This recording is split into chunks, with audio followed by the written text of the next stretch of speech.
नमस्कार, न्यूज 24 देख रहे हैं आप और आपके साथ मैं हूं सऊद मोहम्मद खालिद। रात के 9 बज चुके हैं और न्यूज 24 पर वक्त हो गया है नॉन स्टॉप एट 9 का। और इस वक्त सबसे पहले बुलेटिन में आज पंजाब से आ रही एक बड़ी खबर की जानकारी आपको दे दें। दरअसल पंजाब के सीएम कैप्टन अमरिंदर सिंह ने कल अपने तमाम समर्थक विधायकों को लंच पर बुलाया है। समर्थक एमएलए, तमाम मंत्रियों और तमाम नेताओं को लंच के लिए कल कैप्टन की तरफ से बुलावा आया है। और आज ही दरअसल इधर दिल्ली में सिद्धू ने राहुल गांधी और प्रियंका गांधी से मुलाकात की थी। दरअसल राहुल और प्रियंका से मुलाकात के बाद यह बात सामने आ रही थी सूत्रों के हवाले से कि सिद्धू के सामने एक फॉर्मूला रखा गया, उस पर सिद्धू मान गए और कयास ये भी लगाए जा रहे थे कि आने वाले 48 घंटे में पंजाब में जारी घमासान को शांत कर लिया जाएगा और आने वाले वक्त में चुनाव से पहले पार्टी में मचे घमासान को पूरी तरह से खत्म करके एक साथ मिलकर के चुनाव में उतरेगी कांग्रेस। लेकिन इस बीच जब यह खबर आ रही है कि कैप्टन अमरिंदर ने अपने तमाम समर्थित विधायकों, मंत्रियों और नेताओं को कल लंच पर बुलाया है, तो इससे एक बार फिर से कई तरह के कयास लगने लगे हैं। कयास ये कि क्या आज जो सिद्धू की राहुल और प्रियंका गांधी से मुलाकात हुई है, उनके सामने जो फॉर्मूला पेश किया गया, क्या ये फॉर्मूला कैप्टन को नहीं पसंद है? क्या कैप्टन इससे कुछ अलग सोच रहे हैं या फिर कैप्टन कोई प्लान बी तैयार कर रहे हैं? या फिर राजनीति में संकेत भी दिए जाते हैं, ये अपनी तरफ से आला कमान को क्या उनका संकेत या संदेश है?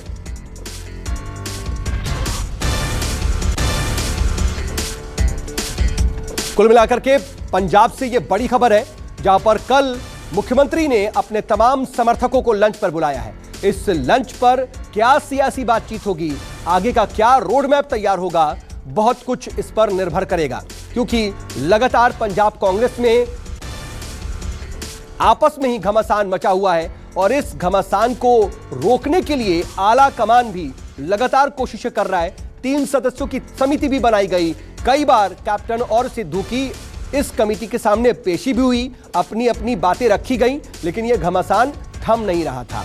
आज जब राहुल और प्रियंका से सिद्धू की मुलाकात हो गई, तब यह माना जा रहा था कि अब पंजाब कांग्रेस के इस घमासान को रोका जा सकेगा। विशाल एंग्रीश मेरे सहयोगी इस वक्त मेरे साथ इस खबर पर जुड़ गए हैं। विशाल, इसके क्या मतलब निकल रहे हैं, क्योंकि क्या यह कोई प्लान बी है कैप्टन का या आला कमान को कोई संदेश या संकेत, यही सवाल उठ रहा है इससे? देखिए, जिस तरह से नवजोत सिंह सिद्धू अब से थोड़ी देर पहले ही राहुल गांधी को मिलने के बाद निकले हैं और दूसरी तरफ आज सारा दिन जो राजनीतिक गलियारों में अलग अलग चर्चाओं का दौर भी, अपने जो समर्थक विधायक हैं उनको लंच के लिए बुलाया हुआ है और कुछ लोगों को सुबह भी बुलाया गया है कि किस तरह की रणनीति आने वाले 2022 में बनाई जानी चाहिए, क्योंकि इससे पहले अरविंद केजरीवाल ने बिजली के मामले पर एक बड़ा दाव भी खेला है और उसी पर रणनीति के लिए कहा जा रहा है कि कैप्टन अमरिंदर सिंह ने बुलाया है कि किस तरह से जब जो सरकार की योजनाएं हैं उनमें तेजी लाई जा सके। और वहीं पर ये भी चर्चाएं चल रही है कि नवजोत सिंह सिद्धू के ऊपर भी कहीं ना कहीं मंथन किया जाएगा, क्योंकि इससे पहले लेकिन विशाल, सवाल मोटे तौर पर यह है कि अगर आगे की रणनीति पर यह चर्चा के लिए लंच बुलाया गया, तो क्या यह पहले से तय था या आज जो कुछ भी दिल्ली में हुआ, जो मुलाकातें हुई, इसके रेपिटेशन में, इसके असर के तहत ये लंच ऑर्गेनाइज किया गया है? आज ही लंच ऑर्गेनाइज किया गया है। जो हमारे सोर्सेज बता रहे हैं कि कैप्टन अमरिंदर सिंह ने जो उनके समर्थक विधायक हैं उनको लंच के ऊपर बुलाया है। अभी संख्या नहीं पता चल पाई है कि कितने लोगों को बुलाया गया है, लेकिन ये कंफर्म हो गया कि जो उनके समर्थक विधायक हैं उनको लंच पे बुलाया गया है और उस पर जो पंजाब की ताजा या कांग्रेस की ताजा राजनीतिक हालात हैं उनके ऊपर चर्चा की जाएगी। ठीक है विशाल, आप नजर बना रखिएगा, आगे भी आपसे अपडेट के लिए जुड़ेंगे। फिलहाल के लिए आपका बहुत बहुत शुक्रिया। अब देखना होगा कि आने वाले वक्त में क्या होता है, लेकिन आज भी दिल्ली में जो अहम मुलाकात हुई उससे यह लगा था कि शायद यह घमासान थम जाएगा। सिद्धू प्रियंका की इस मुस्कुराती तस्वीर के क्या मायने निकाले जाएं? क्या ये समझा जाए कि कैप्टन और सिद्धू के बीच ये तस्वीर सीज फायर का संकेत है और दोनों के बीच जारी घमासान को सुलझाने के लिए अब कमान प्रियंका के हाथों में आ गई है? क्योंकि कल से दिल्ली में मौजूद सिद्धू की आज प्रियंका गांधी से मुलाकात हुई और मुलाकात के बाद ये तस्वीर आई और सूत्रों के मुताबिक माना जा रहा है कि सिद्धू को जो फॉर्मूला दिया गया है वो उस पर राजी हो गए हैं और 48 घंटे बाद पंजाब कांग्रेस में ऑल इज वेल की खबरें आ सकती हैं। खत्म हो जाएगा क्योंकि राहुल गांधी जी, सोनिया गांधी जी, प्रियंका गांधी जी सब लोग इन टच में हैं। पंजाब की सारी लीडरशिप, सभी विधायकों से हाईकमान की मीटिंग हो गई, मेंबर पार्लियामेंट से हो गई, सीनियर लीडरशिप से हो गई।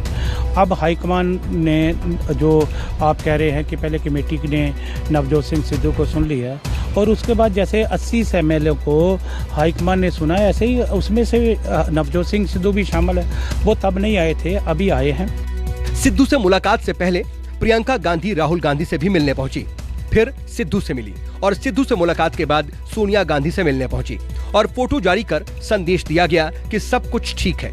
इसके बाद दोपहर 3 बजे पंजाब कोऑर्डिनेशन कमेटी की बैठक हुई। इस बैठक में मल्लिकार्जुन खड़गे, हरीश रावत और जेपी अग्रवाल शामिल हुए। इसके बाद से कयास लगाए जा रहे हैं कि पंजाब कांग्रेस में जारी कलह जल्द समाप्त हो सकती है। शाम 7 बजे सिद्धू राहुल गांधी से मिलने पहुंचे और इस मुलाकात के बाद उन अटकलों पर विराम लग गया कि राहुल गांधी सिद्धू से नाराज हैं और मिलना नहीं चाहते हैं। प्रियंका गांधी से मुलाकात के बाद बीजेपी नेता तरुण चुग ने तंज कसा। कांग्रेस इस समय एक ऐसे दौर से गुजर रही है कि पंजाब की अमन शांति, पंजाब की हेल्थ सर्विसेज, पंजाब के लोगों को मिलने वाली सर्विसेज सबको दांव पर लगाकर दिल्ली के अंदर कुर्सी का झगड़ा चल रहा है। बता दें कि पंजाब में अगले साल होने वाले विधानसभा चुनाव से पहले कांग्रेस घर में ही मुश्किलों का सामना कर रही है। नवजोत सिंह सिद्धू लगातार कैप्टन अमरिंदर के खिलाफ मोर्चा खोले हुए हैं, तो खुद सीएम अमरिंदर सिंह नवजोत सिंह सिद्धू को कोई बड़ा पद देने के खिलाफ हैं और आला कमान नहीं चाहता कि चुनाव में जाने से पहले पार्टी के भीतर किसी भी तरह का कोई विवाद हो जिसका नुकसान उन्हें नतीजों में उठाना पड़े। दिल्ली से न्यूज़ 24 के लिए रमन कुमार की रिपोर्ट। इधर आज गाजीपुर बॉर्डर से परेशान करने वाली तस्वीर सामने आई। किसानों और बीजेपी कार्यकर्ताओं के बीच आज झड़प हो गई। बीजेपी कार्यकर्ताओं का आरोप है कि किसानों ने उनके नेता की गाड़ी पर हमला कर दिया, जबकि किसानों का आरोप है कि बीजेपी ने उन्हें बदनाम करने के लिए षड्यंत्र रचा और खुद ही हिंसा करके माहौल खराब किया। हालांकि स्थिति कुछ देर बाद ठीक हो गई, संभल गई। झड़प और तोड़फोड़ की ये तस्वीरें दिल्ली के गाजीपुर बॉर्डर की हैं। आरोप है कि किसानों ने बीजेपी नेता की गाड़ी में तोड़फोड़ की है। दरअसल बीजेपी के नवनियुक्त प्रदेश मंत्री अमित वाल्मीकि नियुक्ति के बाद पहली बार गाजियाबाद आ रहे थे। यूपी बॉर्डर पर दिल्ली से आते समय बीजेपी के सैकड़ों कार्यकर्ता वहां उनके स्वागत के लिए इकट्ठा हुए थे। जैसे ही अमित वाल्मीकि का काफिला वहां पहुंचा, कार्यकर्ताओं ने स्वागत करना शुरू कर दिया। आरोप है कि तभी दूसरी तरफ से किसान वहां पर काले झंडे लेकर पहुंच गए और भगदड़ की स्थिति पैदा हो गई। इसके बाद लाठी डंडों से बीजेपी कार्यकर्ताओं की गाड़ियों में तोड़फोड़ की गई। प्रदर्शनकारी किसानों के हमले के बाद बीजेपी कार्यकर्ता एसएसपी ऑफिस पहुंचे हैं और शिकायत दर्ज करवाई है। वो 9:30 बजे से हम लोग जो है राज्य मंत्री जी का स्वागत के लिए खड़े थे यहाँ पे। 10 बजे के लगभग जैसे मंत्री जी आते हैं, पहले इन लोगों की तरफ से कोई प्रतिक्रिया नहीं थी। जैसे मंत्री जी की गाड़ी सामने से आती है, सामने से कूद करके 200-300 लोग आते हैं जो डंडे से लैस थे, तलवार से लैस थे, लोहे के रॉड से लैस थे और किसी के हाथ में कट्टे भी थे। वो आते हैं सीधा जो है भाजपा कार्यकर्ता सब पे मंत्री जी पे आक्रमण करते हैं। उधर किसानों का आरोप है कि तोड़फोड़ करने वाले उनके लोग नहीं बल्कि बीजेपी के लोग हैं जो उन्हें बदनाम करना चाहते हैं। इतने दिनों से वो लोग यहाँ बैठे हैं, ऐसा तो पहले नहीं हुआ है। राकेश जी, ये जो चीज़ें समझ में आ रही हैं कि आप पिछले 7 महीने से यहाँ बैठे हैं, जब समय आता है मीटिंग करके आप कॉल करते हैं, कुछ करना होता है तो आप बताते हैं, लेकिन आपके बगल से कुछ ही दूरी पर आज स्वागत की तैयारी हो रही थी किसी नेता की। उसके बाद दोनों तरफा बताया जा रहे हैं कि यहाँ से पहले झंडे दिखाए गए, उनको छेड़ा गया, ये कहा है उनकी तरफ से। हमें क्या पता कौन नेता आ रहा, किसका वो है। नेता को आना चाहिए, उनका लेटर है, वो जाए। हम इन चीज़ों की थोड़ा जानकारी रखते हैं, कौन आ रहा, हम उसको काले झंडे दिखाए, वो हमारा कॉन्सेप्ट है ही नहीं। वे यहाँ पर आ रहे, आंड के उन्होंने हरकत करी। कोविड में 250-300 लोग आएंगे, कोविड का उल्लंघन कर रहे, रास्ता जाम कर रहे, खुद जाम कर रहे हैं वे रास्ता और मंच के सामने आ रहे हैं वे। मतलब ये एक छेड़खानी पुलिस प्रशासन और सरकार से अलग एक ये नए तरह का एक षड्यंत्र रचा गया है। शुरुआत किसकी तरफ से हुई ये बता दीजिए। क्योंकि नहीं, शुरुआत हमारा क्या मतलब, वे हमारे घर पर आ रहे हैं हमला करने, इसमें कौन सी धाराएं लगती हैं? हमारे घर पे कोई हमला करने आएगा, हम यहाँ बैठे हुए हैं अपने मोर्चे पे, यहाँ पे कोई आएगा तो कौन सी धारा लगती है उसके खिलाफ? उसके खिलाफ केस रजिस्टर्ड करो हमारा। वे आए हैं यहाँ पे, उनने हमला करा है। चोटें भी दिखा रहे हैं अपनी वो? नहीं, तो चोटें तो लग रही है ना यहाँ पे भी। गाड़ियाँ तोड़ी गई हैं कह रहे हैं। अच्छा, गाड़ियाँ तो तोड़ने का कोई हुए हैं, गाड़ी तो अपने पत्थर मार के अपने आप तोड़ ली। वे यहाँ लेन क्या है ये बताओ। किसान मोर्चा के बॉर्डर प्रवक्ता जगतार सिंह ने कहा कि ये बीजेपी का षड्यंत्र है, लेकिन वो किसी भी हालत में उन्हें कामयाब नहीं होने देंगे। गाजीपुर बॉर्डर की जो घटना है, ये भारतीय जनता पार्टी का एक नया षड्यंत्र है, फिर से किसान आंदोलन को बदनाम करने के लिए, तोड़ने के लिए। किसान आंदोलन के मंच के पास में आकर के ढोल बजाना, झंडे लेकर के, और फिर शासन प्रशासन को किसानों द्वारा बताया गया कि इनको हटाया जाए। एक स्वागत के बहाने से वहाँ पर हुड़दंग किया गया, किसानों के साथ बदतमीजी की गई और खुद ही एक षड्यंत्र के तहत अपनी कारों के शीशे तोड़कर ये जो इतना बड़ा मामला करने का प्रयास किया गया है, तो ये षड्यंत्र भी सरकार का जो है कामयाब होने वाला नहीं है। इस झड़प के बाद हालात थोड़े से तनावपूर्ण हो गए थे, हालांकि शाम होते होते हालात सामान्य हो गए। राहुल प्रकाश की रिपोर्ट, न्यूज़ 24।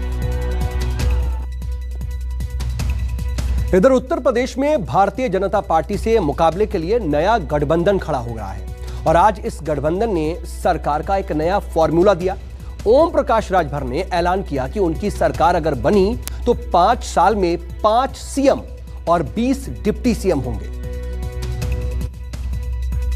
यूपी में 22 का बादशाह कौन बनेगा, इसके लिए तो अभी समय है। मतदाता तय करेंगे कि यूपी के सिंहासन पर कौन बैठेगा, लेकिन उससे पहले ही यूपी की सियासत में जन्मे नए भागीदारी संकल्प मोर्चा के ओम प्रकाश राजभर और ओवैसी ने तय कर लिया है कि यूपी में कितने सीएम और कितने डिप्टी सीएम होंगे।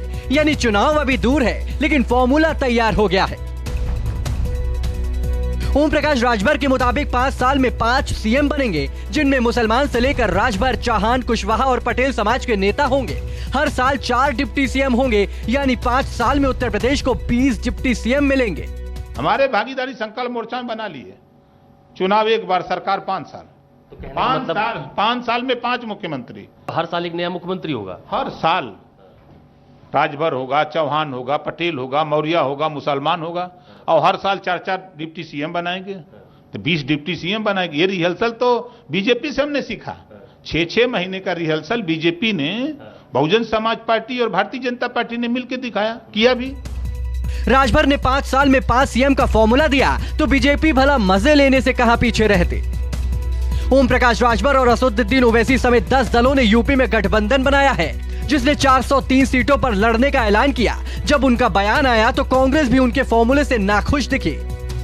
श्री ओम प्रकाश राजभर जी का जो बयान है, ये उनकी इच्छा को पूरी कर सकता है, उनके साथ के लोगों की लालसा पूरी कर सकता है कि उत्तर प्रदेश में 1 साल पर मुख्यमंत्री बदला जाए और 4-4 डिप्टी सीएम बदले जाए। लेकिन उत्तर प्रदेश के जो आम लोग हैं, उत्तर प्रदेश के जो विकास की बात है, उत्तर प्रदेश के जो पिछड़े हैं, जो दलित हैं, जो अति पिछड़े हैं, जो अन्य वर्ग हैं, उनकी महत्वाकांक्षा, उनकी जो जरूरतें हैं, उनको कहीं पूरे करते इस बयान में नहीं दिखता। ये उनका जो विजन है, ये विजन कहीं से प्रैक्टिकल रूप से सही साबित नहीं हो सकता है। और इस देश के अंदर सिर्फ और सिर्फ जातियों की अगर राजनीति की जा रही है तो वो लोकतंत्र के लिए ठीक नहीं है। शायद राजभर को यह लगता है कि हर जाति को सीएम और डिप्टी सीएम पद का लालच देकर वो तमाम पिछड़ी दलित जातियों को साथ जोड़ लेंगे, लेकिन उनका ये फॉर्मूला कितना काम करेगा 2022 के नतीजों से पता चलेगा कि कौन कौन उनके साथ आया है। 5 सालों में 5 सीएम और हर साल 5-5 नए डिप्टी सीएम, यानी 5 सालों में कुल 30 अलग अलग चेहरों को सीएम और डिप्टी सीएम पद की शपथ दिलाई जाएगी। लेकिन सियासत का यह नया फार्मूला बताने वाले ओम प्रकाश राजभर इस बात को भूल गए कि अगर 5 सालों तक वो लगातार अलग अलग चेहरों को शपथ ही दिलाते रहेंगे तो फिर यूपी का कामकाज कौन संभालेगा। अशोक तिवारी और कैमरा पर्सन धर्मेंद्र कुमार साहू के साथ मानव श्रीवास्तव, लखनऊ, न्यूज़ 24। इधर इन सब के बीच चुनावी मैदान में यूपी में बीजेपी को सहारा देने के लिए संघ सीधी कमान संभालने जा रहा है। दरअसल पश्चिम बंगाल में हुई हार से सबक लेते हुए संघ यूपी का चुनावी प्रबंधन खुद संभालेगा। उसकी सीधी नजर यूपी के चुनाव के साथ साथ अयोध्या में राम मंदिर निर्माण के काम पर भी होगी, क्योंकि चुनावी समर में जीत का रास्ता अयोध्या से ही तय होगा।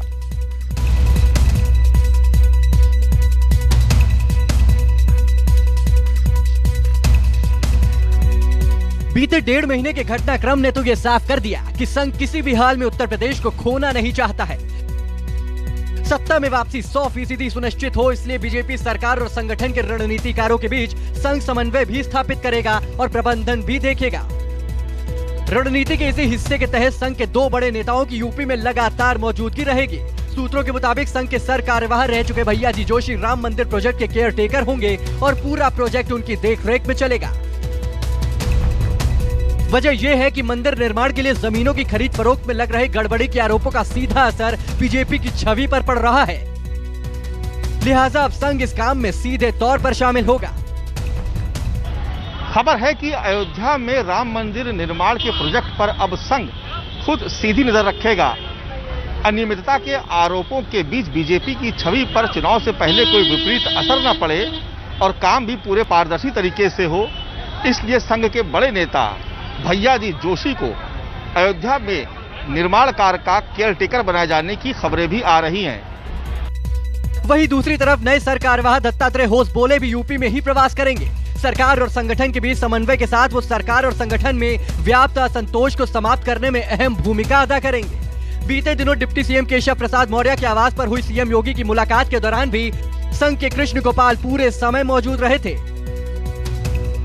इससे पहले दत्तात्रेय होसबोले ने भी सरकार और संगठन के कुछ लोगों से अलग से फीडबैक लिया था। अब माना जा रहा है कि दत्तात्रेय होसबोले चुनाव के दौरान होने वाले प्रबंधन का बड़ा हिस्सा होंगे। बीजेपी का कहना है कि संघ और बीजेपी एक ही विचारधारा के हैं, लिहाजा उनके मार्गदर्शन से बीजेपी को फायदा ही होगा।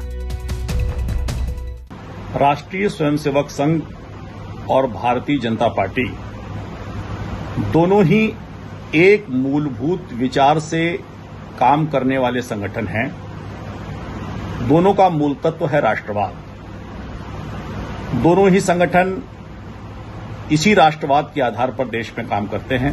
हालांकि विपक्ष में खास तौर से समाजवादी पार्टी और कांग्रेस पूरे घटनाक्रम पर नजर बनाए हुए हैं। उसका मानना है कि 5 सालों में सरकार ने ऐसा कुछ नहीं किया जिससे वो सत्ता में वापस आ जाए। भले ही उसे संघ की बैसाखी का सहारा भी मिल जाए, तब भी वो बहुत कुछ हासिल नहीं करने वाले। आरएसएस के लिए बेहतर होता कि उत्तर प्रदेश की सरकार जनता के प्रति जो कमियां कर रही है उस पर भी कोई कार्रवाई करता, उस पर भी किसी अपने अधिकारी को यहां पर भेजता।